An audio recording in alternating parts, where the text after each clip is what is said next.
ayon sa verified impeachment complaint, batay sa betrayal of public trust, at batay sa mga dokumento at testimonya sa mga pagdinig kung saan nalantad ang paggamit ng confidential at intelligence funds, malinaw na ang Vice Presidente ay may buong otoridad, may buong kaalaman sa pagpapalabas, paggamit at pag-uulat ng mga pondong ito. At kung may otoridad, may kaakibat na ganap na pananagutan. Malinaw na batayan ng betrayal of public trust ang pang-aabuso sa diskresyon sa 612.5 million na confidential funds mula December 22 hanggang third quarter ng 2023. Sinong makakalimot sa 125 million na confidential funds na ginastos lamang sa loob ng 11 araw? Ang paggamit ng confidential funds nakabatay sa pinakamataas na antas ng tiwala na ang opisyal, ang opisina na humahawak nito ay gagamitin lamang ang confidential at intelligence funds para sa layuning pinaglaanan at mahigpit na susunod sa mga batas at mga patakaran. Ngunit winasak ang tiwalang ito. Nabigong magsumite ng kompleto at maayos na liquidation reports sa COA at mas masahol, may mga huwad na accomplishment reports at gawa-gawang acknowledgement receipts.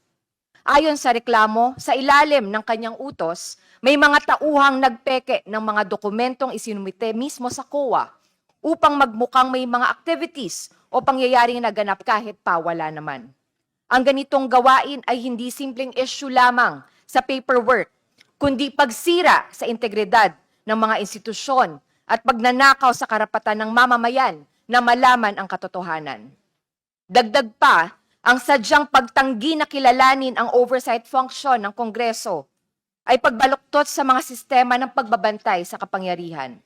Ang tinatawag na pusit na taktika, pag-iwas o paglusot para lumabo ang usapan sa mga budget hearings at ang pag-utos na hindi dumalo ang buong OVP sa mga pagdinig ay pagyurak sa isang kapantay na sangay ng pamahalaan at pagtatangkang at pilit na umiwas sa pananagutan. Taong bayan ang biktima ng pagwawaldas at paglulustay ng pondo na kaugnay nito. Mga ordinaryong mamamayan na nagpapagod at makapagbayad ng patong-patong na buwis. Mga ordinaryong mamamayan na sa araw-araw ay umaasa na ang kanilang pinaghihirapan sa araw-araw ay makikita sa mga serbisyong abot kamay at may kalidad. Sa edukasyon, sa kalusugan, sa pabahay, at marami pang ibang serbisyong panlipunan na lubos na kinakailangan ng taong bayan. Habang hirap na hirap ang ordinaryong kababaihan sa pagbabudget sa araw-araw, limpak-limpak na salapi pala ang winawaldas lamang ng ating mga pinakamatataas na opisyal.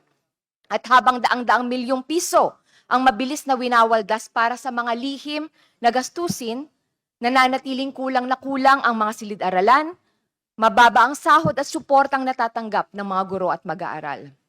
Kaya naman, malinaw ang pattern ng pagkakanulo sa tiwala ng publiko, ang pag-abuso sa kapangyarihan, pamimeke ng mga record, at pagharang sa pananagutan. Kaya mariin naming hinihikayat ang komite na ito at ang buong kapulungan, suportahan natin ang reklamong ito upang pairalin ang prinsipyong walang sinuman, gaano man kataas ang posisyon, ang makaiiwas sa pananagutan. Walang sinuman, gaano man kataas ang posisyon, ang higit sa batas at higit sa interes ng sambayan ng Pilipino. Maraming salamat.